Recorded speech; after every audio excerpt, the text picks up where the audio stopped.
মাম্মা একটা ছড়া বলো তো।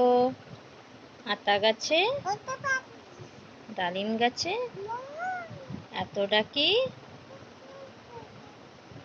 পাও না কেন? ও বাহ, তুমি হেয়ার ব্যান্ডটা খুললে কেন? হেয়ার ব্যান্ডটা খুললে কেন? মাথায় কি? মাথায় সেটা আবার কি?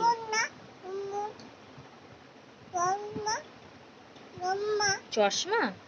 চশমা পরবে? ও, আর হেয়ার ব্যান্ড পরবে না? ও, কিন্তু সব ওই চশমা তো বাচ্চাদের সবসময় পরা ভালো না। চশমা তো বাইরে গেলে তখন একটু আধটু সময় ঠিক আছে। চশমা পরবে একটু পরে, একটু পরেই।